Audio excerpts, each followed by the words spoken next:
Review in the night. What have you done? Have you done? This could be for your week also. You can say, this week, here is my plan. Here are my big rocks each day, and I will do those.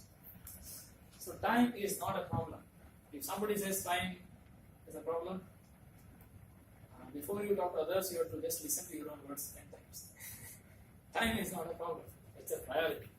How much priority you are putting on that is important. I asked this when I used to do training. I used to ask questions to people. So the question is, anybody who is coming for the first time to Toastmasters, for some reason this person is not going beyond P1. He is stuck at P1. And you ask, no time. You ask this question now. In the next 6 months, forget about 6 months, I'll give you 10 months. In next 10 months, I want you to become competent communicator. If you become competent communicator, I am going to give you 30% salary raise immediately on that day. Not for 1 month, for the rest of your life. Now, do you think this person will say I'm busy? What changed? Same person, same life, same wife, same job, same environment, same Toastmaster, everything remains same. What changed? Motivation. Now the value, see, I love this.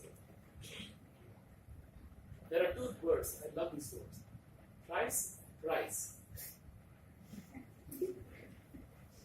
So sometimes the price can motivate you. In this case, this price, 30% hike makes sense. Sometimes the price, the pain you go through in life. If you lose promotion twice, you're not paying to come to Toastmasters.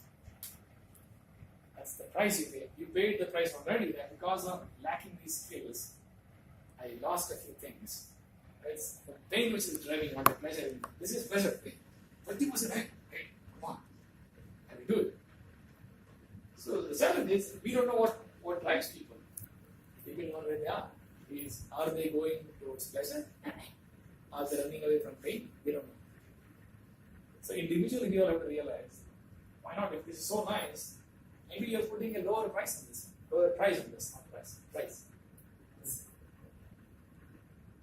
So what price are you putting for this skill? Are you putting 0% hike? Or are you putting 40% hike? It depends, right? So I am sure anybody in this room who clearly is saying no time, would you say yes if I offer this? If I were your manager, would you? Yes. Anybody says no, so I'll be surprised. Maybe not enough for you. If you say you are not doing it, I will say, how about 60%? See now how the angle up. So now at 60%, some of you are still maybe 30%. But now 60, yeah. What if I say 100%? Double. So the price you put, that's why when people come to motivation, I say, are you kidding me? I mean, motivation, inspiration, I want a guru, I want a coach. You know why you are doing, why you are not doing. The rest is all the way you are weaving around you. You know the price you are putting is 0 after becoming a competent communicator. So you will not be motivated or inspired to do anything. But if you know the real value, what possibilities in your life that skill can bring, probably you will. And for some people, by the way, again, this may not be the motivator. They may have enough already. But then it's something else. Maybe go back there. Maybe significance, maybe connection. So you and I have to figure out why we're not doing something good. Time is not a factor. So that's why I don't give too much knowledge on time management. The question is, if you know what you want, managing time is not difficult. You need to learn how to get away from distraction. That's a skill we all have to learn. Distraction today is the number one enemy. We cannot be focused. With the number of stimuli we have, we cannot focus on it. It's really bombarding our mind. All your mobile phone, WhatsApp, Facebook, LinkedIn, your mind is bombarded every day. How will you focus? We need to find out a way to quiet our mind once in a while and do what we like to do. Okay. Anything on time management? I think I gave you a heavy dose already. You won't ask me one more time about time management. I think the answer is yes. If you ask me, you can ask the question back. When I was doing, how come I was delivering one speech every week? I don't know, some of you know or not. There was a time I was delivering one speech every Thursday. And If not in our club, in another club, maybe in NCR. What made me go crazy like that? It was my priority. Today, I may not have the same gusto energy to go do it. I know the reason. I'm not saying I don't. I know the reason. It's a priority. There are other things going on. This is no longer such a required skill for me. I've passed that mark. Maybe something else will motivate me. So I'm like you. It's all the same. All I'm trying to say is, for you, does it make sense to have the skill in the rest? If it does, the rest doesn't matter. If you think in your heart, this skill is good for me and my career, that's it. That's the end of story. You should not discuss further. Do I have time? Can I make time? Can I come? Can I speak? No.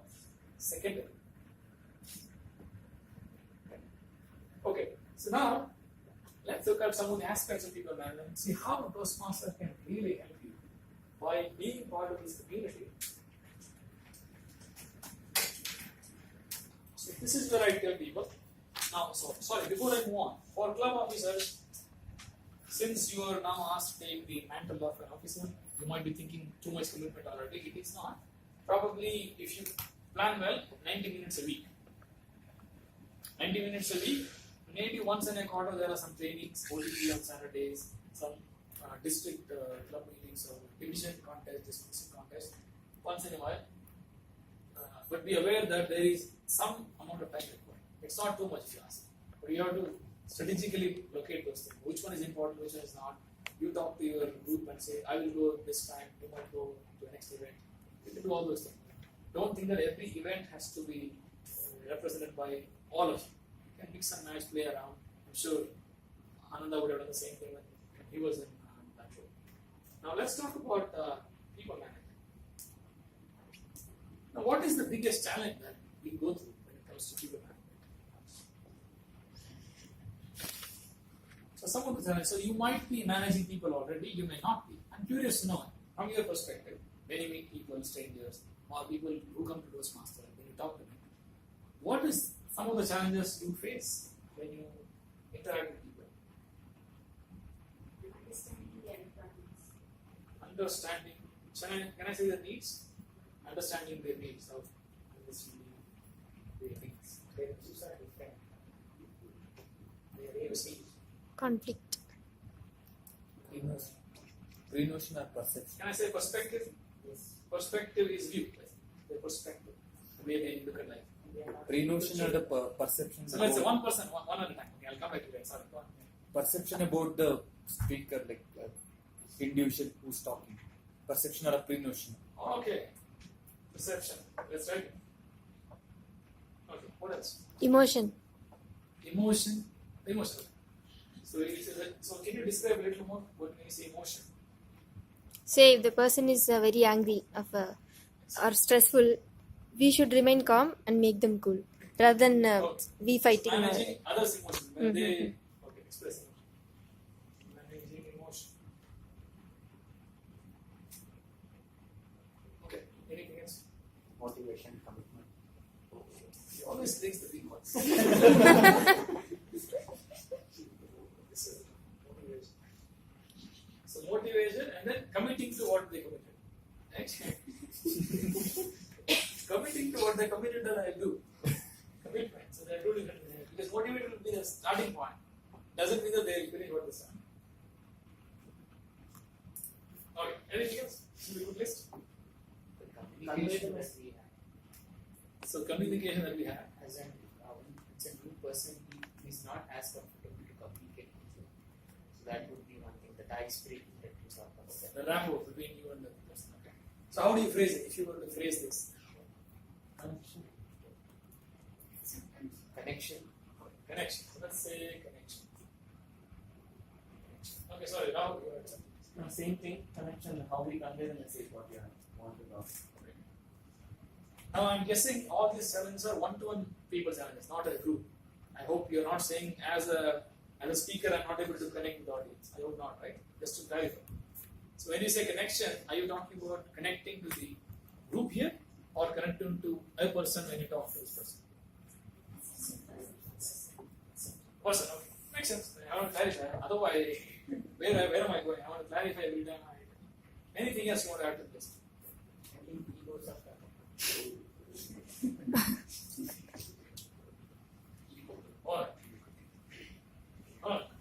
anything else. Some of the people think you think I am some spiritual guru. I want my son to see this sometime and say, people think it's hard. Okay. So let's try to address some of those. I think we should address this one, particularly want to address this.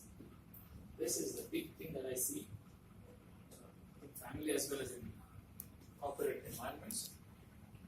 Why do you think we don't know other person's needs? You don't ask them. You don't ask them. Give her a round of applause. So what's the other challenge? Huh? They don't convey. I will accept that. I won't write it because it's not in their control. If they don't know, it's not in their control. What else? We don't listen. Huh? We don't listen. Ego. So give Ishwara a round of applause.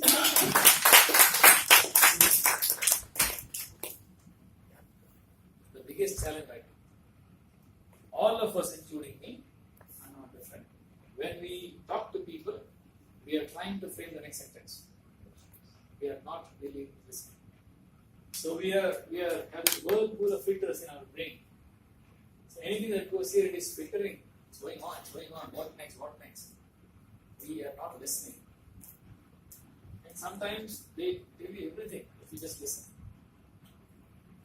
So the one-on-one of people management, the basics of one-on-one of people skill is ask questions, listen. There are nice books if you want to invest time. So there is a book by Dale Carnegie, How to Influence People. See, the title could be a little off if you may not like, why should I influence people? Read some of the nice things he has shared in the book. So do not be judgmental. Just read the book. You will enjoy the book. How to Win Friends and Influence People by Dale Carnegie. One of the classic books in people management. I learned a lot. Some of us don't even know the names of people.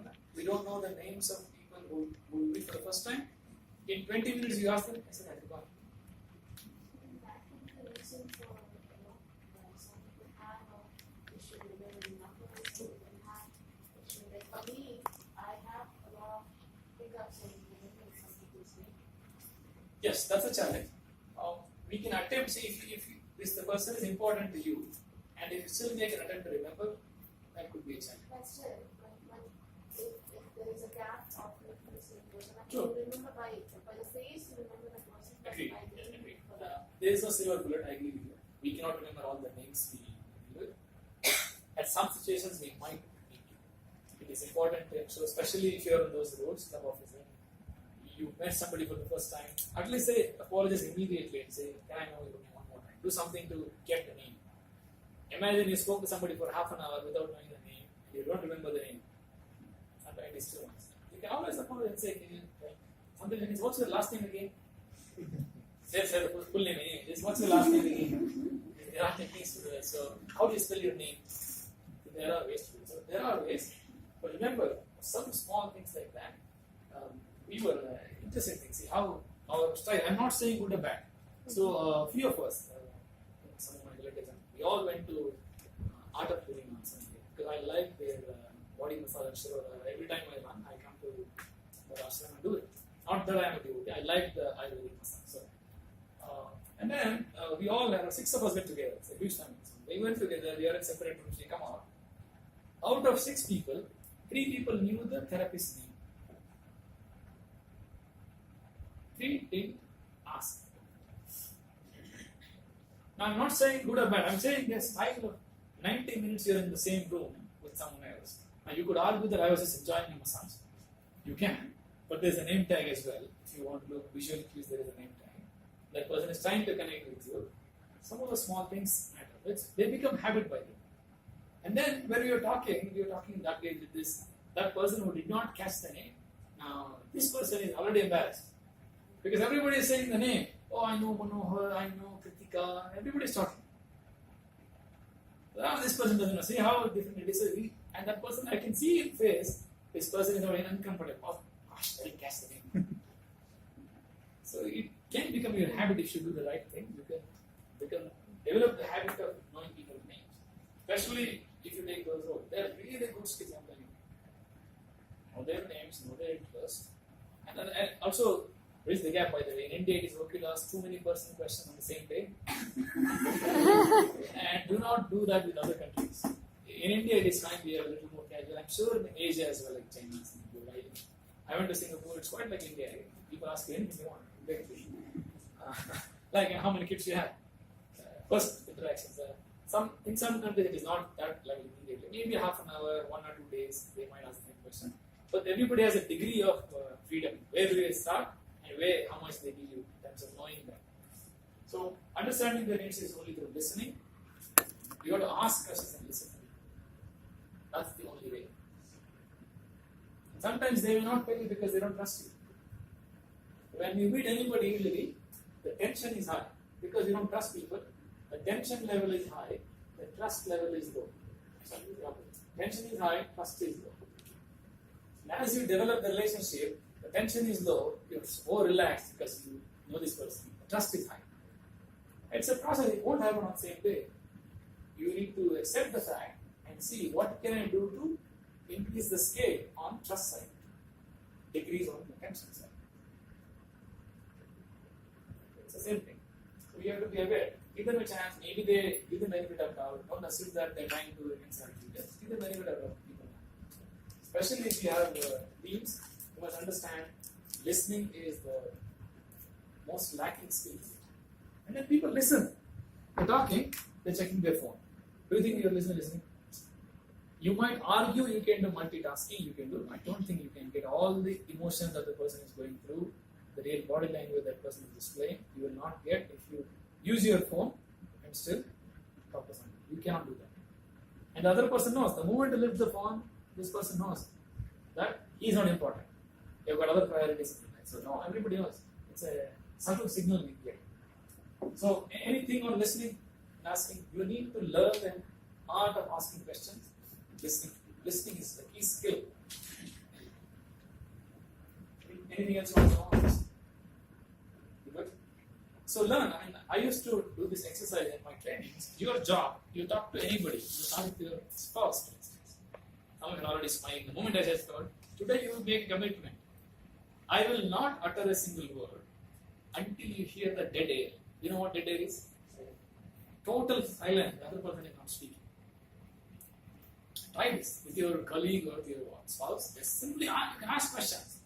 Small questions and just listen. And when you're listening, no phone, no fidgeting, no doing this, no scratching your head, nothing.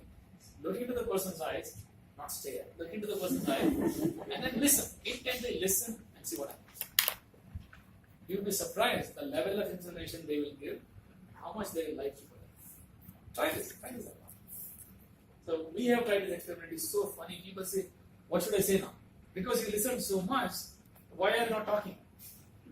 When that comes, meaning you have done your job. You have achieved your goal. If that doesn't come, you're still not there.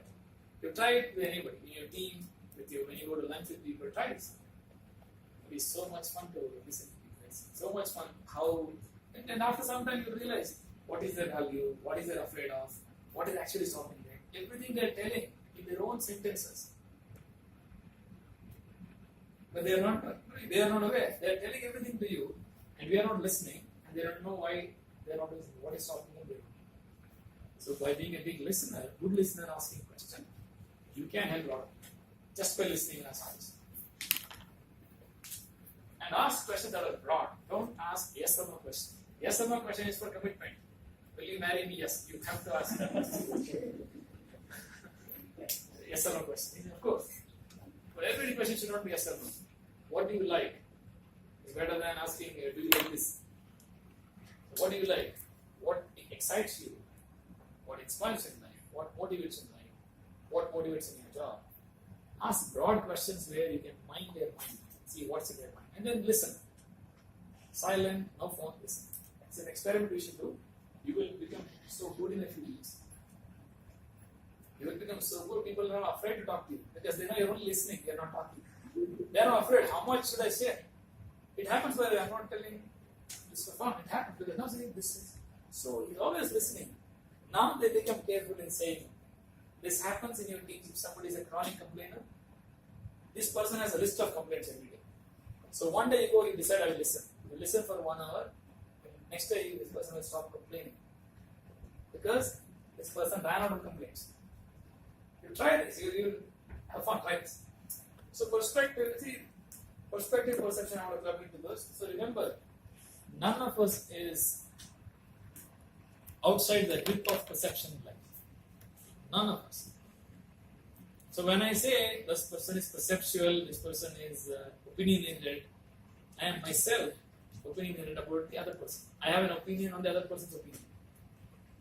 So I would say let's be away from this whole idea of we have perception. We all have perceptions. Know that. Remember this analogy I usually give. You have an elephant and you blindfold people, 6 people, and they go around the elephant.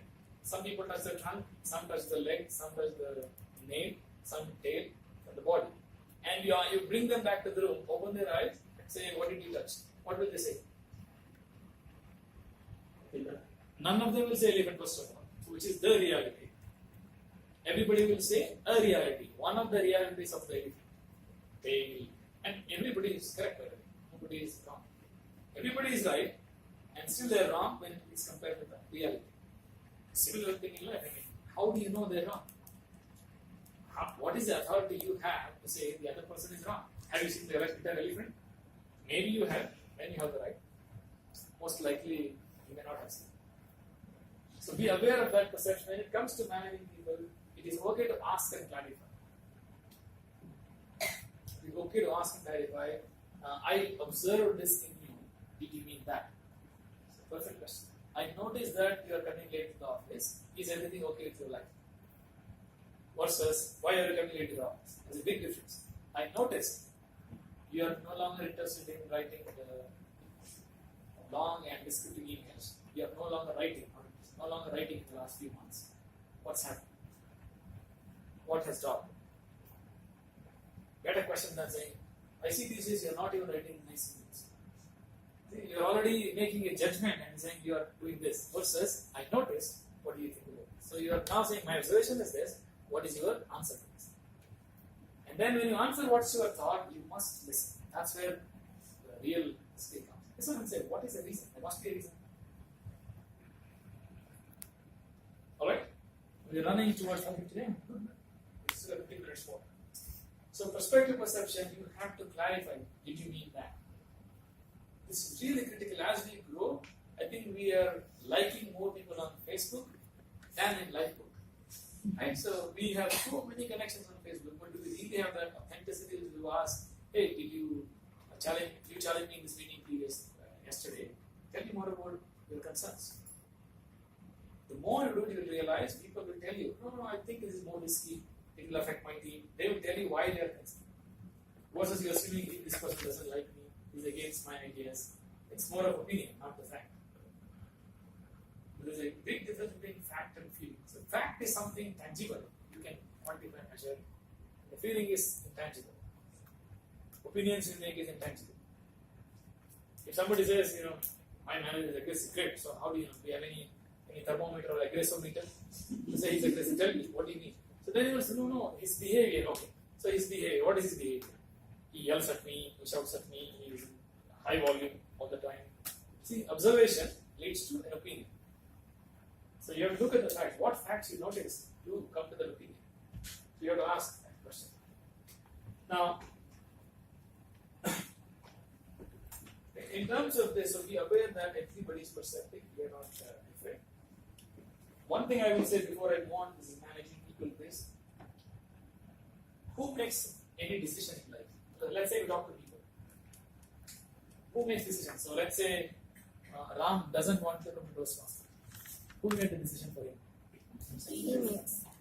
Now, is there anything that I can do to change the decision? I can attempt. Ask questions. The 6 needs. What needs you're running away or towards? I can help. What if at the end of half an hour he says, enough is enough, I am no longer coming to Toastmasters? What is that I can do? Nothing. Now, all of this is such the Buddha's manner is nothing. I can see some of the people here. But do you really accept the fact? I don't think we accept the fact. We do not accept the fact that I have no control about the other person's decision. We try to think about it, feel bad, have negative emotion, what can I do to change? We constantly think, what can I do to change? Without accepting that we cannot change. Each person's decision is his own decision, our own decision, we cannot change. You can try influencing, of course. You can do everything you can. Ultimately, it is the person's choice. Now, accepting this will help you a lot of people. I'm telling you, my experience of other people is you have to let them decide what they want. Do everything you can. At the end, it is their personal choice. You will sleep happily, peacefully, and they will too. I'm telling you, it's not a joke, it's a serious thing. You will sleep peacefully. The moment you accept the fact, you do everything honestly. Let the person decide. You do the right thing, then leave. You will enjoy peaceful sleep every night. Worst case, you will not do it. You will try to change, manipulate something. It's not going to happen. You cannot manipulate people. Everybody is smart.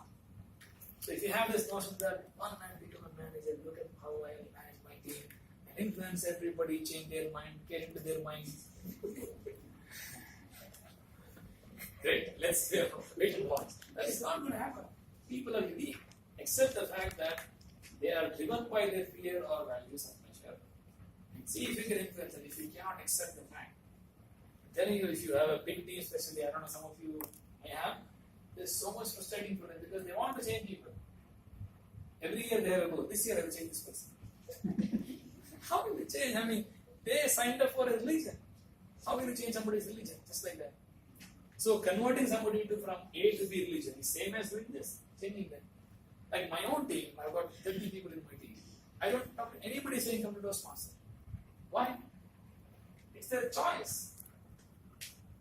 They will come one day, 2, maybe 3 weeks, then they disappear. Right? If it comes from them, they will come. They wanted to do it, not from what I wanted to do. So there's a big difference. I do everything, I lead by example, I do what I can, but I don't force it. So as a leader, first of all, the point of there is you have to LBE. What does it mean? Lead by example. Like Oracle has QB, query by example. See that? QB. Query by example is lead by example. If you are a leader trying to influence somebody, example is the only way to teach. People do what you do. They don't do what you say. They walk your walk, they don't walk your talk. So you have to walk your talk, not talk your talk. It's really important. People who are parents would already know, right? So if you are a parent, you know this. I mean, if you do something, your son will do the same thing, son or daughter. Absolutely, no doubt. So then you say, who is doing this? It's you who is influencing everyone. So remember, reading your example is the only way you can influence people. There is no other way. There is no other way you can try. Get frustrated, so on. But you cannot change people. They will change, and there is a need. You just need to do the right thing.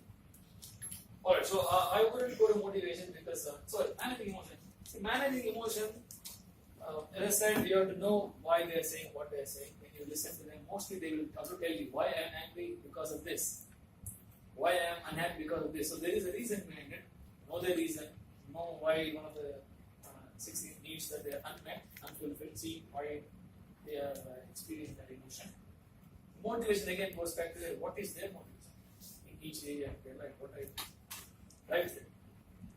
Now, commitment is one thing I realized.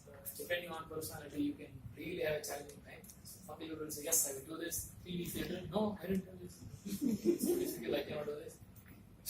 I think you have to make their idea. The only way you can get them commit to one thing is make their idea.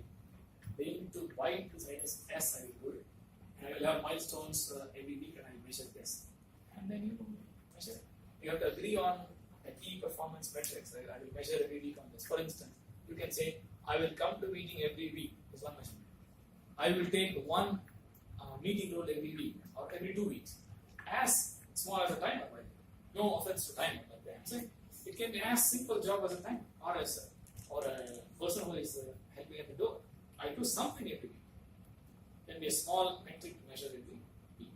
So that is something you can agree on. Maybe you measure that. And then you say one speech every 3 months can be a good measurement. So once you agree on measurement and write down, usually people commit. But if you have a vague commitment, they may find reasons to back up. But if you have a specific commitment, you do this by this. People are not. If they know the reason why they should do it and how they are measured going on, I don't think it's a problem. They will do it. So I would say more than managing people, work with people. I don't want to say the word managing. That's not the right way of portraying it. It's work with people. So one of my friends who is a coach used to tell that, especially when you have a team, he says, love everybody, work with workers. Understand? So love everybody. Have a good rapport with everybody. Work with workers. Meaning there are always 4 people in office meeting also in club officers. Out of 7, 4 are really committed. So the remaining 3 are nice. See, for a reason they became club officers. Now they lost interest after 2 months. You work with workers. You love everybody. Smile at everybody. You work with workers. When I was president of the bank, I had a team, and most people joined because I was there. They were either my good friends, somehow they were influenced to join me. And I realized I had a team of 7 people. I was the 8 and 7, my team, as a club officer team. None of them were interested. So I had a choice either to quit being president and say I will not do this for 6 months. Because second week I realized they are not interested. Okay. So I worked with workers, so I took all the responsibility. Wherever I could do, I delegated. We didn't do a great job 6 months again, but we didn't fail. We did a decent job in 6 months. Then after 6 months, they never joined those muscle bank. It was not their interest. They were influenced, something they found, joined, they got distracted. So we cannot change it. So that's the reason I recommend people take officer roles, because here nobody reports to you. You don't dictate rules. You don't decide their promotion. You don't decide their salary. Now, with that itself, we have so much difficulty in managing people. Even if you have control on the rest, whatever I specify, some influence. Here, you have no influence. The only influence you have is the real friendship, camaraderie, common interest is the only link we have here in this one. That's why I say, if you can survive here and succeed as a club officer, it can really help your career. Because if you have led people without force, but with influence, that's a skill you earn. You then know what motivates people, how are they different, why are they different, how I can connect with them, how, when they're angry, how they speak, how they accept some ideas, how they release some ideas, what makes it happen, what's their core motivation. You will know all this in 6 months to 1 year. Why not you take that role? That's the key point. You have to take that role to